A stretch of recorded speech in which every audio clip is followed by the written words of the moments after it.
I'm not mistaken, the phrase is teach a man to fish, feed him for life. It's this. Here's the saying. I was mistaken. Give a man a fish, feed him for a day.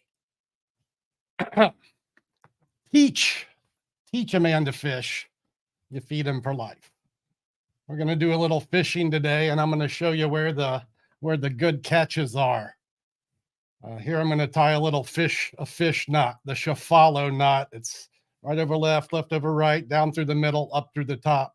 It's a pretty good looking false knot, right? That thing looks like it would cause some kind of a problem, but this knot it's not a knot. Let me say that again. This is the Shafalo knot. Follow along if you have rope in hand, right over left over right. That's the left over right. Then that right end goes down through the bottom loop, and then it goes up through the top loop. And again, it gives you what should be a pretty messy situation, but that is not. That is not a knot. That's a good knot. That's not a knot. Another knot that's not a knot. It's one of my favorites is this one. This is a time saver in the morning. The world's fastest shoelace. Helpful for when you're running out of the house. Unless you get the ends and they go through the loops, and then you have a knotty situation. It's a knotty situation. It's not a problem if you know knotology.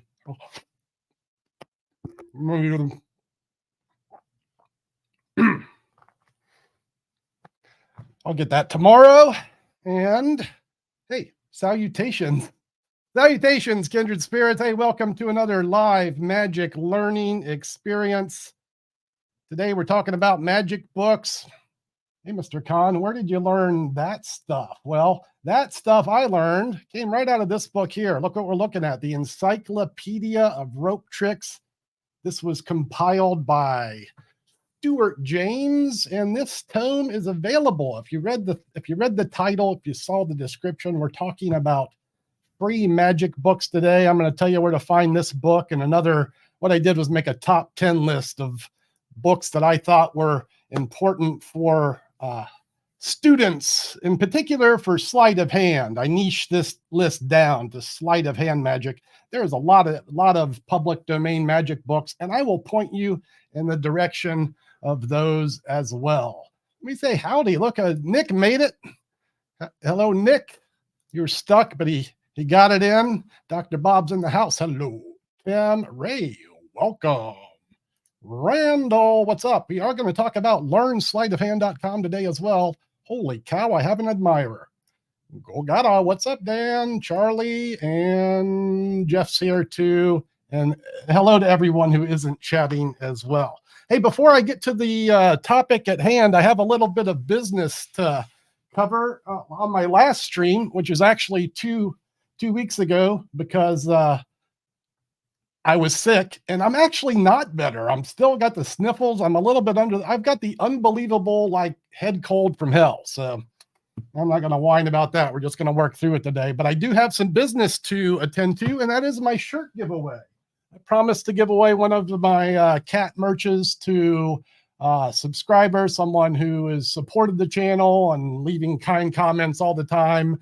And this cat shirt is going to, I love this, is going to user cat, who you guys probably see comment, a very active user on the channel. Cat, your shirt has been bagged up. The postage has been paid. It's going in the mail tomorrow morning, and I hope you enjoy this in your universe. Congratulations, and thank you for being a thoughtful supporter all of the time. All right, so I see no need to dilly-dally. The subject at hand, 10 best free magic books.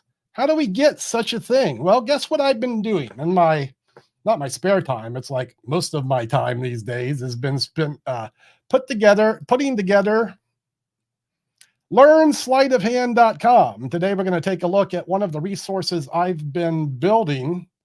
And today we're looking at, am I here? Yeah, there we are.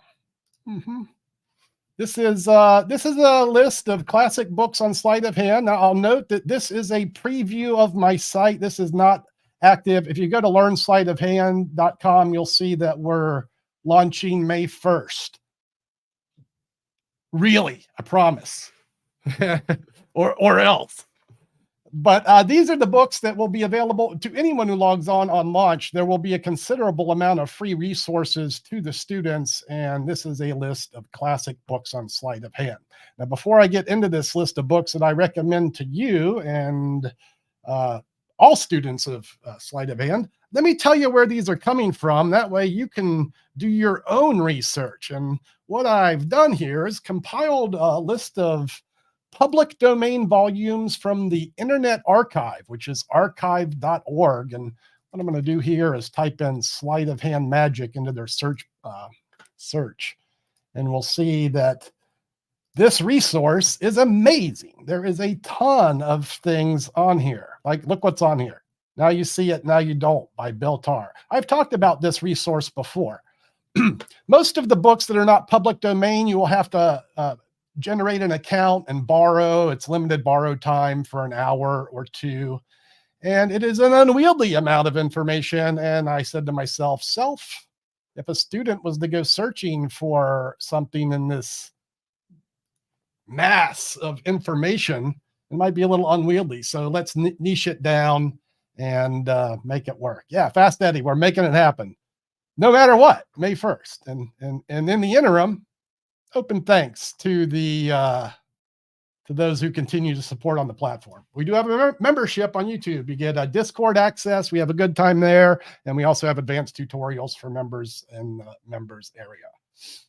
All right, continue on. Let's get through this list. Let me tell you what you need to do. And in a month, you'll be able to visit the website and have access to this whole list I put together. First and foremost, here's number one. And I got a little summation. I guess I'll just kind of read what I say here. The Tarbell Course in Magic. This course was originally distributed as a weekly mail order instructional. And this PDF comprises the 60 lessons taught in the book. It's like every trick in the book.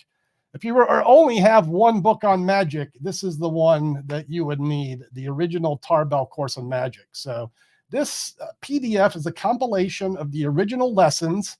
This is not what you'll find in the hardcover volumes, which are extensive and have more information. But boy, this is like all you would really need. I mean, let's take a look. Just look. A modern crystal gazing act. The Humpty Dumpty egg bag. Snap it. Flash card production. There's rubber bands. There's cards. There's coins. You know what's great about these books as well? The Tarbell course book. There's a great amount of magic history, magic theory, you know, good tips on stage direction and developing character. And if you haven't spent time in the Tarbell course, well, now you have no excuse not to. It's free. You can go on the Internet Archive and go dig around on that. And that's number one. I guess we could have counted these backwards, but, you know, we're just doing it this way. Number two is the first book I ever owned on sleight of hand magic, Bobo's Modern Coin Magic. I was graced by a magic shop owner when I was like 14 or 15. I guess, was I 15? Maybe 15. He handed me this book and said, Doug, you need to read this book. And, you know, in the mid 80s, this was one of the best books on the subject. Oh, we need a better link for this book. Note to self, get a better link for the Bobo book. Man, how did we get that wrong? Let me scroll down here though, while we're talking. Jimmy Talks a Lot mentioned this book. And this, I think, is probably a better book for beginners. I mentioned it here. Hugard's Coin Magic is a bit more succinct than Bobo's. The novice might have a better time with this information. And you'll see, like right at the beginning, the basic sleights and changes. They show you a good classic palm, finger palm, the French drop is here, thumb palm. This is a great introduction for basic coin manipulation. And then you get into some of the effects. Honestly, the effects are maybe a little subpar compared to some of the modern offerings, and I would include the routines in Bobo for that. Oh, I'm not sharing the screen. I thought I was sharing screens, but I've just been amusing myself. Let me try that again, shall we? Did I mention I'm operating on cold medicine, etc.? This is Coin Magic by Jean Hugard. We'll call this one number 3. And this is just a brief look, as I was saying, about how we get right to the meat. You know, you can learn your palms, your vanish techniques, and then going on to some of the effects. Jean Hugard, there's a name, and this is a name that you could just search and find some great books. He has like the Manual of Magic. He has some great card books, card manipulations. You know, I had to kind of draw the line on which books to suggest for card magic and such. We'll get to those in a second, but if you search Jean Hugard, you'll find some good stuff. You know, true, Randall, but I guess you get what you pay for, you know, and we give kudos to the guys in the 30s who were breaking ground, putting this information out. Yeah, I'm getting there, Tim. I'm getting there. I'm threatening to go street perform this weekend in the French Quarter. We got some fellas in town I want to go hang with. So, what's up, Rabbi? Yeah, it's good to see you. Yeah, you know, Royal Road. That one didn't make the cut. It's actually not one of my favorite books. A lot of people love the Royal Road, and they say that's the way to go. But the two I listed are very centric to sleight of hand. And of course, we start with Erdnase, the expert at the card table. Widely considered as the Bible of card magic, this elegant tome has some of the most detailed descriptions of sleight of hand ever put to print. I'm just realizing now that I'm clicking the books and expecting you to be able to see the pictures that I'm seeing, but the books are opening in a new, in other words, I'm doing this all wrong. But hopefully you're still getting the information that you need to hear. And I'll show you what I was saying, what I wanted you to see when I talk about Erdnase, because I want you to see Erdnase, which is this. So this is the expert at the card table, classic treatise on card manipulation. And as far as great descriptions of how to do sleight of hand with card magic, widely accepted that these are among the best. This is a limited preview. You'll have to sign up for the service to get access to this one. Once you do so, you can do like I just did, click on the borrow for an hour button, and that will give you access to the book to read and use for the next hour, like I have just done. And that's how that works. Now, as I was putting this list together, I came across the Rotenberg book, New Era Card Magic. New Era Card Magic? You say hi to Gary. How you doing, brother? We haven't chatted recently, but you've been in my thoughts. I hope you and Karen are well. Hello. Let me continue with this ramble. The Rotenberg book. Let's go down to this one. New Era Card Tricks. So this book was actually published prior to the expert at the card table. And it's easy to understand how this might have even inspired Erdnase. And as we take a look inside this book, you'll see exactly what I'm saying if you've studied Erdnase at all. This book, Rotenberg's New Era Card Tricks, very reminiscent of the Erdnase tome, in my opinion. The descriptions are not too far apart, and the illustrations are not dissimilar. Again, just like the Hugard book, we get right to the meat here. You know, we get right into the passes, the sleights, the charlier. All the basics are here. The changes, oh man, the top change. There's a top change handling, this one right here. The new top change. He handles the card by the ends instead of the common grip of handling it by edges. And this is Rotenberg's New Era Card Tricks. If you haven't read this book, man, do yourself a favor and do so. I had a good time going through this book, and yeah, you're right. That just looks like something out of Merlin's library. Yeah, nor was I, Scott. I've heard of that book before, but I never spent any time with it. And when I saw the date on this book, it was like 1898, if I'm not mistaken. I was like, let me educate myself. And is that the one you use, Sam? And hey, Sam, how are you? Good to see you on the stream. It's a very deceptive change, because the grip of the hand does not change. We'll talk about this briefly. The top change. Happen to have the Hellcats on hand. This is one of the New Orleans Playing Card Company decks, who I'll be seeing next week. New Orleans Playing Card Company, a little joint in the French Quarter. They sell playing cards, also design playing cards, and they are designing something for me as we speak. So, yeah, this deck's cool. This deck has arrow planes. Maybe here, let me bear with me. Like, I'm hardly up to doing magic, but I'm going to take a break from the books and do a little trickery for you. So when people look at decks, there's a couple things they like to see. So I know people like to see the jokers. So there's one of them. There's the other one. So that's what the jokers look like. And the theme of this deck is aeroplanes. I guess these would be the pilots. And the cards have aeroplanes on the pips. Maybe the best way to show you this would be with the aces. So see if you can cite where the aces are. I think I got them.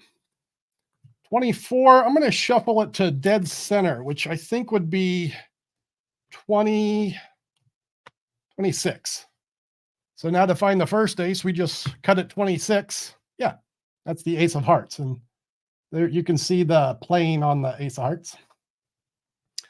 Understanding that demonstrations of this nature do get somewhat tedious, I'll endeavor to find the next two at once.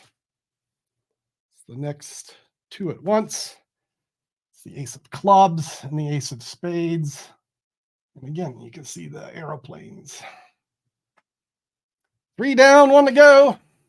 22. I'll do this one-handed just because I can. Oh, almost couldn't, but did we get there? Ah, yeah, there it is, but secretly disguised as the Queen of Hearts. What were we saying about the top change? Sometimes you just need one of those to make your life right. There's the ace of diamonds, and better late than never. That's the cutting the aces impromptu. So as I was saying, the top change generally handled by the edges. The one I like to use is David Williamson's. This one's hard to beat, but there's always kind of a finger readjustment. This needs to move, or this hand needs to move.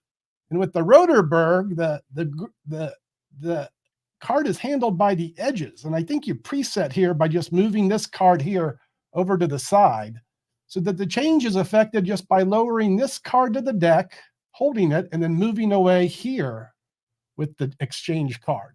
This is not a move that I've practiced, but if you do practice it, it's a very deceptive switch. And whether or not you would use this depends on the dynamic of the grips of the cards that you're holding. If you were holding them like this, it would be maybe more apt to use a Williamson style. Eddie's smiling. Cool. How much are these cards? Wow, $20 maybe, at maybe 25. Ask me next week. I'm going to be seeing Steven, and I'll have price tags for y'all, and ask me next week. So anyway, got off on a little mini rant there. No extra charge for that. Let's get back and wrap up the list. I think I got 4 or 5 more books to get through here.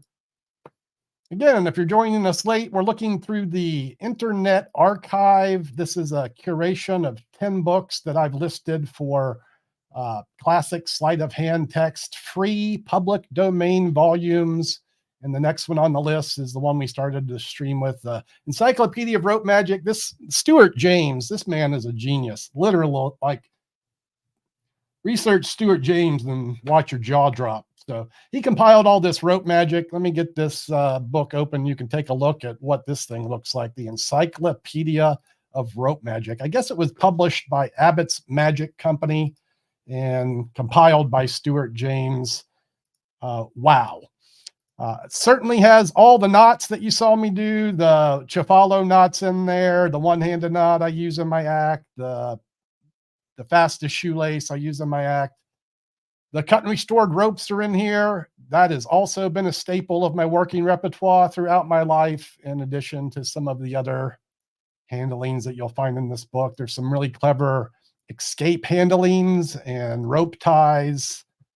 And then if you want to do the Hindu rope trick, well, that's in here as well. It's an invaluable resource if you intend to be a general practitioner and do things besides like just card tricks or coin tricks. And that's the, yeah. Great. Sam's going to be on the Discord to tell us all how to do that change right. I'll find you there, Sam. Hello, Chris. Good to see you, sir. Yeah, all of these books are available now on the Internet Archive. So as I mentioned earlier, if you go over here to the Internet Archive, you can just start searching around. It's this site right here, archive.org. You know, and the thing is, you know, you type in magic books and you're going to get 8,000 results and not know what to look at. And if 22,000, if we narrow it down to sleight of hand, it'll be 1,700. But what are the 10 best? That's what I'm trying to give the student at learnsleightofhand.com. And if you join us there May 1st, you'll have this resource available for you there. All right, let's get back to a general tome. This one, this was one of the first books that I read on the subject, as it was available at the public library when I was younger. This was Edwin Sachs' Sleight of Hand. There's the name of a book, Sleight of Hand. All right, I'm in. Probably the best all-around primer, I say. Cards, coins, cups and balls, impromptu, and more. Let's educate ourselves about this book now and just take a brief look at the contents of this crazy book. I can't imagine the task of putting this book together at the time that he did, as I'm sure the knowledge was... Let's refresh that. Sure, the knowledge was not easy to come by. Like, it wasn't like there was YouTube where we could, find, where we have Doug Kahn telling us where to find all the information. You had to go search it out. Well, we appear to be lagging, and I don't want to dilly-dally and keep everyone boring on the stream. So you can trust me that Sachs' Sleight of Hand has everything that you would need. Yeah, I mentioned, now you see it, now you don't. It's on that Internet Archive. You have to have a membership to join it. Hey, as I'm talking about books, I want to mention a list that I did put in the link of this video description. This list compiled by the Magic Roadshow. This is a great resource if you want something that's a little more like filtered, but still it's a lot. Like you go over here. The Magical Mail, a monthly house organ. Is this something we need? We don't know. Al Baker's book, book 1. Is that something we need? Well, yes, it is. But how do you know that? And unfortunately, I cut the list at 10. But if it would have been 11, that book might have been on it because Al Baker's amazing. So if you want to go down the deep rabbit hole, well, here it is for you. It's the link in the description. And this is compiled by the Magic Roadshow at deceptionary.com. That's available for you as well, but we can finish going through my list here and see what are the last things that I recommend. After I do this, I'm going to give a brief preview of the site. I'm going to show you one of the video tutorials that I've filmed for Learn Sleight of Hand. No one has seen it. It's a trick you've seen me do before, but you haven't seen this explanation. And we'll wrap up the stream with that in just a few minutes. Let's get back here to this, this list. I put the Theodore Ted Anneman Practical Mental Magic book on this list just to break it up a little bit. Want to give people a well-rounded source of information. And, as I write, a surprising amount of sleight of hand is used in the mental arts. Billet switches and palms and things of this nature. Ted Anneman lays the groundwork in this seminal volume, and boy, if you see the name Ted Anneman, you can just read anything that's got his name on it, because another genius that, wow, he left us too soon. Magic tends to attract some geniuses that want to leave us too soon.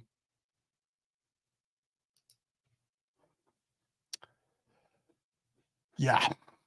Gary notes the the real work. Imagine learning from a time where there's no YouTube. Yes, indeed. The struggle was real. I was lucky enough to come along just as videos were coming out. So I was one of the blessed ones.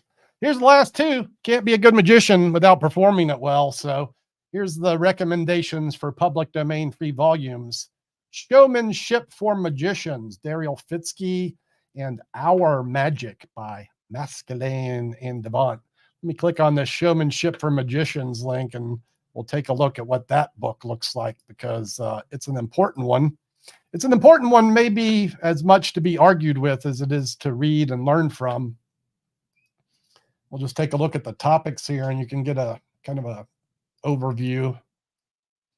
Entertainment standards, what the public really wants, things big audiences buy, how music adds interest, personality, selling yourself, color, harmony, romance, timing, confidence through rehearsal, physical action, comedy, holding interest. Come on now, how to routine, making your act saleable. Sure, we need tricks to be magicians. Without tricks, we can't do magic, but those tricks are no good if they're not performed well. In fact, they could be detrimental. So if you're not spending at least a small amount of your time learning to perform magic correctly, let me suggest you're doing it wrong. So maybe read that book and maybe read Our Magic, Maskelin and Devant. Art, Theory, and Practice of Magic. Man, this is a deep one. Everyone should read at least the first chapter here. Yeah. Are you up to the task? If nothing else, read the first chapter. Why did I suggest that? Let's take a look and see why we would suggest the first chapter. I have to click the link for that to happen. We learn and grow on every stream, every day. It's a goal. If we can get 1% better every day, then in 7 days, we'll be at least 5% better. Is that the math? Yeah, Adonis notes the Fitzke book is part of a trilogy: Showmanship for Magicians, The Trick Brain, and Magic by Misdirection. I picked the most pertinent one, but all of them are worth your attention. And lastly, I present Our Magic by Neville Maskelin and David Devant. Let's see what is chapter 1. The preface is wordy. The Real Secrets in Magic, chapter 1. Let's find out what that is.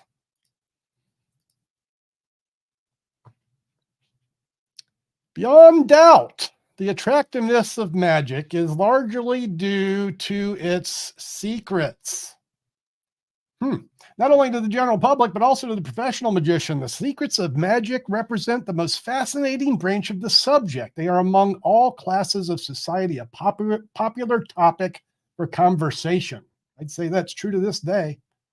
They have given birth to whole libraries of literature and are responsible for a mass of chuckle-headed opinions, greater in number and variety, perhaps, than have ever resulted from the discussion of any other subject under the sun. Bear with me while I continue briefly. Unfortunately, however, notwithstanding the constant attention devoted to this theme, the real secrets of the magic art have received but scant consideration. Their true nature, indeed their very existence, may be said to have been almost entirely disregarded by the public and too frequently overlooked by the professional magician. We've heard this sentiment echoed through other magicians that, sure, we need our secrets, but if you think the secrets are the most important part, you're missing the boat. Now, I like to follow Eugene Berger's lead, where the House of Magic has many rooms, and we have scholars, we have teachers, we have kid show performers, comedy magicians, we have card collectors, we have card men. We have card men who only perform for card men. Card men doing magic for card men. I love you guys. I love you, card men. You're my people. But if we're not devoting a considerable amount of our energy to the performance, we're doing it wrong. And as time goes on, more than ever, secrets are like almost irrelevant. And if you don't think so, think of all of you here today and how much you all know so many secrets. But think about still how excited you get to see a good magic performance, even knowing the secrets, because it's the performance, it's the performer, it's the character, it's the stuff that makes magic magic. There's your list, folks. That's my top 10 books. These are going to be on the site in a month. Oh, they're on there now, but 2 or 3 weeks, I'll start busting out the free site part of it. You'll be able to take a look at the whole thing. And now let's take a look at a video that I filmed, one of the instructionals. This is a simple trick that anyone can do. It's one of the first tricks that I learned on sleight of hand magic. Hey, business. Yeah, you're late. It's official. How am I? Mentally unstable, a little bit sick, but happy to be here today with my kindred spirits. That's how I'm doing. What's up, Marilyn? All right, so the video we're going to look at here is a tutorial for Doc Daley's last trick. This is the first trick that I learned on sleight of hand magic.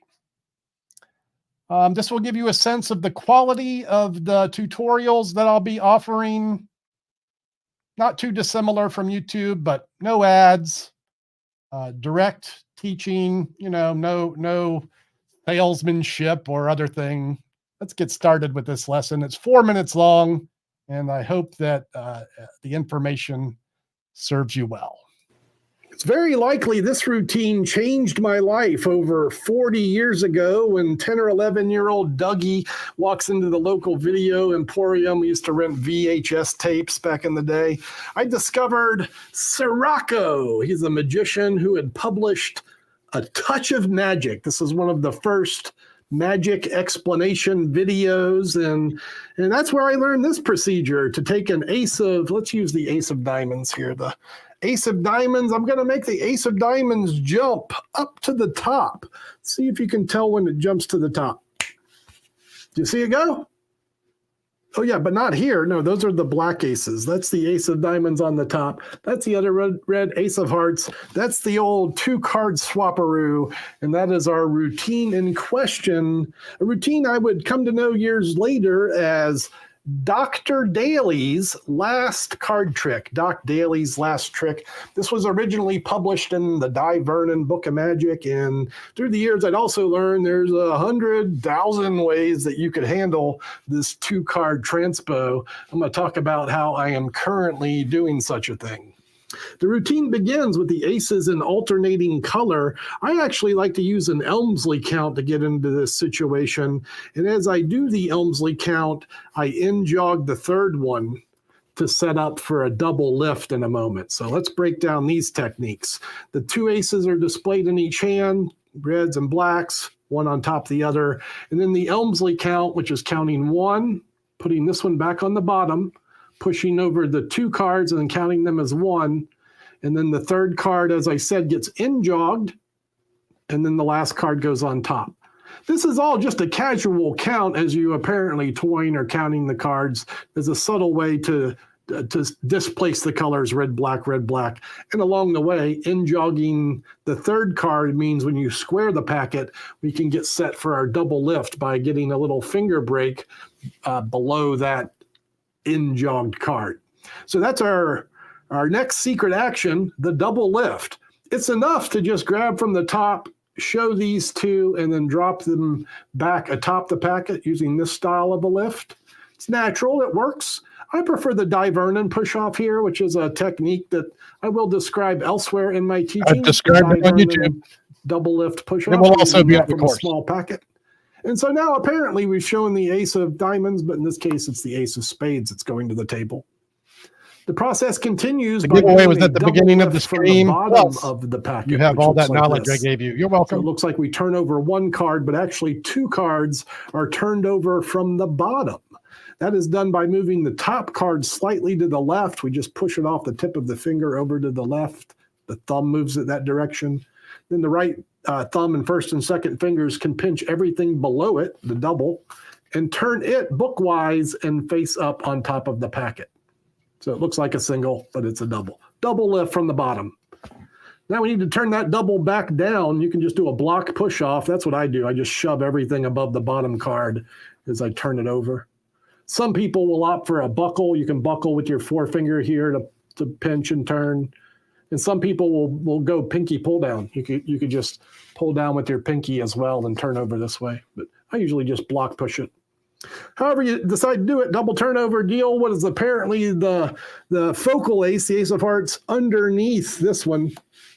It's a great time to have your spectator put their fingers on it, get some hands-on qualities. I'll do a little Q&A after this. Do you have anything you need me to answer? And then ask them if they saw the ace video. jump to the top.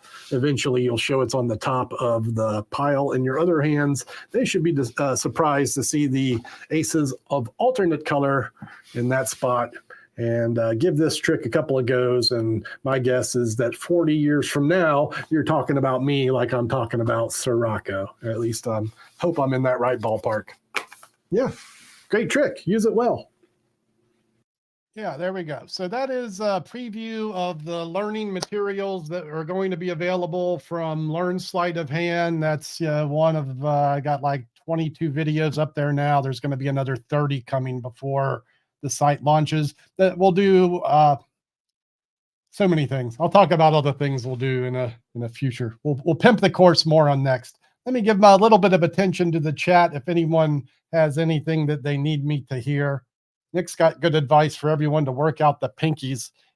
I always advocate the pinky count. I know you've heard me preach it, but counting cards off the tip of the pinky one at a time, this is probably the best way to make your card magic look better for double lifts, secret switches, palms, and so forth. And then you're doing it right, Randall. That's how you get gooder. You practice every day and make a small. So this is a good technique as well. And I used to use this thumb count. We need to be a little bit understanding that this action is visible from the front, right? I'm assuming you do this notion where the forefinger goes in and we pop it up on this side to do the double lift. This is a good double lift, but if you're going to do it that way, maybe turn to this side when you do the thumb count. If you face that towards your audience, there is a chance that they will see this action of the card popping off. Yeah, it's a good one. Thumb count 2, put the forefinger there, clamp the thumb down, and then it pops off at this side. Wish I had the reference for that double lift. Daryl did teach it in his ambitious card routine. Yeah, that trick is just good. Like I've been doing Doc Daley's for 40 years. I still use it all the time. If you're not doing that trick, why not? It's a great one. Yeah, the pinky count takes work, and it is so worth it. Testify, Keith. What's up, Cron? What's up?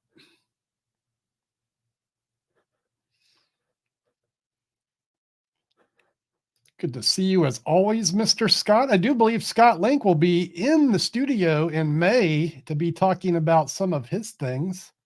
Hopefully we can stay on course for that.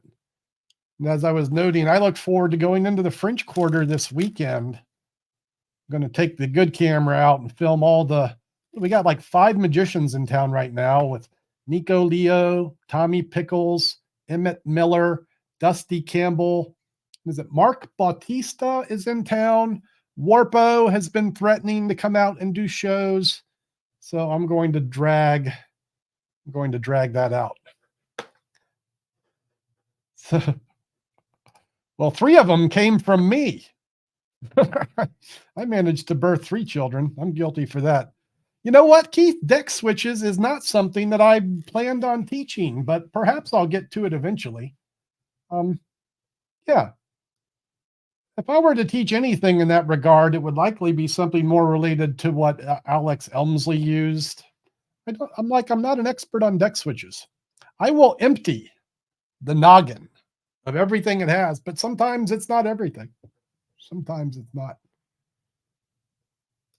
Yeah, I got to get it in before like it really starts getting too warm to work by May. So Gagata, yes, I could, and I would encourage, if you're still a member, you could go on to the members videos and look at the Pinky Swear. The Pinky Swear DVD. Rich Aviles gave me permission to upload this as I see fit, and I put it online for the members. It's this resource here. It's a whole dissertation on the pinky count and the pass. And this is available for my YouTube members. That right there is worth the $5. You know, it's $5 a month, but you can just get in and get out and watch that thing. Here's the basics. The grip is between your thumb and forefinger. You kind of clamp down here. This is where the lion's share of the deck is supported. Kind of surmising here. You want to make sure the deck is beveled, like so you have a little bevel going down at this point. That's going to allow you to release the cards at this end easier. The pinky comes in here, and it's really just the pinky in here. It's the pinky and this that build tension, and then the pinky releases. So my other fingers are really not in play. Now, they're going to come around the deck just so it looks natural, but they're not doing much, right? It's the pinky and that thumb grip for me. And now I just build the tension and then kind of roll the pinky down the deck, allowing it to release off the tip of the finger one at a time. And you'll have to practice that. And if you don't have to practice that, we're not friends anymore, because I had to practice it a long time to get it right. And if you do that, you'll be happy you did so.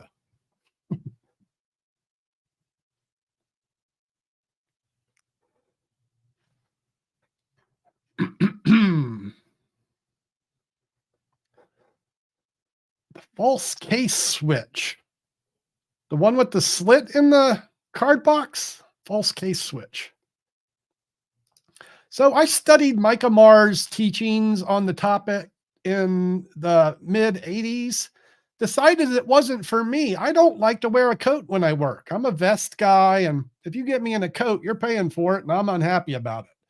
So while I do have the knowledge, like I don't know what I could help you with today. I would encourage study of Micah Marr's work or even Pat Page's work on the subject. There has been things published since then, but that will give you a good groundwork of that subject matter. Did you, Nick? You started with less than the deck. Interesting. I could see that to be advantageous. Yeah, good tip from Nick. And also for the spring. Awesome. All right, guys. I feel like we can about wrap this thing up. Is there anything else I wanted to talk about? I don't think so. I left the links in the description of the video. You can go to the Wayback Machine, type it in, and you know, go read some magic books. All the things that I listed today are on there. And if you want more, I'd suggest you go click that Magic Roadshow archive and go get digging. Happy to answer any comments. And if you have some books that you like that you would suggest that would be on that list, I would love to hear what they are. If you leave me a comment below, and then as I make this resource greater for future students, maybe your suggestions will make that cut. And I appreciate you for any comments, likes, shares. Let the algorithm know I'm working hard for you. And that's really all I ask for around here. Just click a button now and again and leave a good word. Thank you for your time. Thank you for your attention. Always a pleasure to spend an afternoon with y'all. See you next Wednesday. And it's going to be ciao for now. Peace, y'all. Bye-bye.